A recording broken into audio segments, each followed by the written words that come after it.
Welcome to the Transitions Daily podcast. Transitions Daily is an online recovery group that offers a daily distribution of popular recovery resources accompanied by a secret Facebook group for discussion. We hope you enjoy today's readings. This is Transitions Daily for March 20th, read by Kurt L. from Albuquerque, New Mexico, USA. AA Thoughts for the Day. Illusion. Most of us have been unwilling to admit we were real alcoholics. No person likes to think he is bodily and mentally different from his fellows.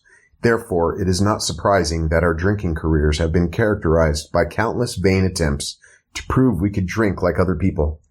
The idea that somehow someday he will control and enjoy his drinking is the great obsession of every abnormal drinker. The persistence of this illusion is astonishing. Many pursue it into the gates of insanity or death. Alcoholics Anonymous, page 30. Thought to consider. Many alcoholics are enthusiasts. They run to extremes. Acronyms. Denial. Don't even notice I am lying. Just for today. Cooperation. From the three legacies of Alcoholics Anonymous. In 1949, the American Psychiatric Association did exactly the same thing, recognizing AA as a valid aid for alcoholics. I, Bill W., read a paper at its annual meeting in Montreal. I wound up by describing the spiritual experience as we understand it in AA. As I read, I doubted if even a handful of the audience could possibly agree with the views expressed in my paper. To my astonishment, there was a sustained round of applause, but this was not at all a tribute to me or to the contents of my paper. It was instead a tribute to Alcoholics Anonymous. A tribute to a way of life which had worked for alcoholics when other approaches had failed. This generous response was evidence that our friends, the psychiatrists, were being much more tolerant of us than we had been of them. If we ourselves became more open-minded, then far greater cooperation with this profession would be assured. The association promptly confirmed the view of its members in Montreal. My paper was carried in the American Journal of Psychiatry, and we were permitted to reprint it in a pamphlet, now entitled Alcoholism the Illness.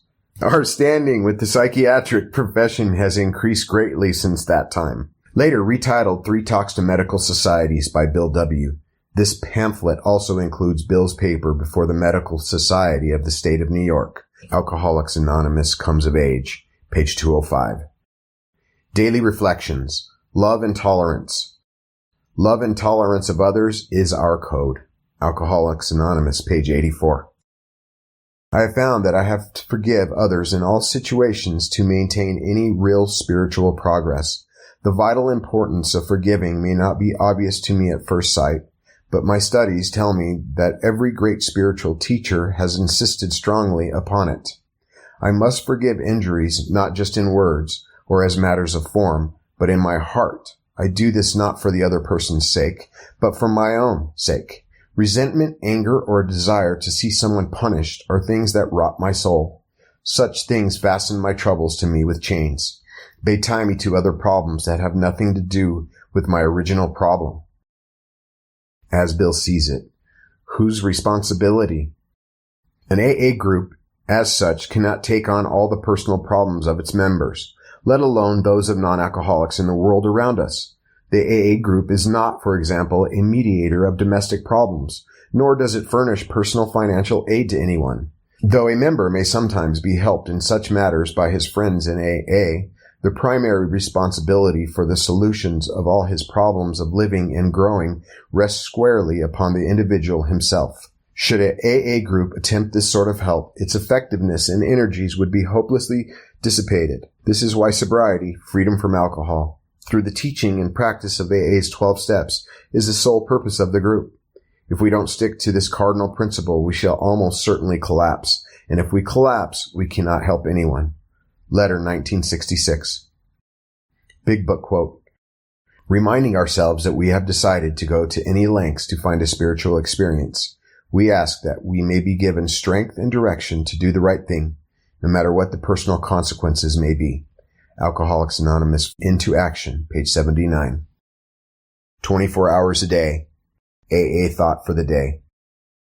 When we were drinking, we used to worry about the future. Worry is terrible mental punishment. What's going to become of me? Where will I end up? In the gutter or the sanitarium? We can see ourselves slipping, getting worse and worse, and we wonder what the finish will be. Sometimes we get so discouraged in thinking about the future that we toy with the idea of suicide.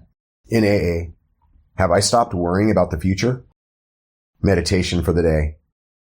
Functioning on a material plane alone takes me away from God. I must also try to function on a spiritual plane. Functioning on a spiritual plane as well as on a material plane will make life what it should be. All material activities are valueless in themselves alone, but all activities, seemingly trivial or of seemingly great moment, are all alike if directed by God's guidance. I must try to obey God as I would expect a faithful, willing servant to carry out directions. Prayer for the day. I pray that the flow of God's Spirit may come to me through many channels. I pray that I may function on a spiritual plane as well as on a material plane. Hazelton Foundation, P.O. Box 176, Center City, Minnesota, 55012. My name is Kurt L., and I'm an alcoholic. We hope you enjoyed today's readings. You can also receive Transitions Daily via email and discuss today's readings in our secret Facebook group. So for more information, go to dailyaaemails.com today. Other than the 24 hours a day reading, unless otherwise specified, all quotes copyright Alcoholics Anonymous World Services, Inc., 1952 through 2001.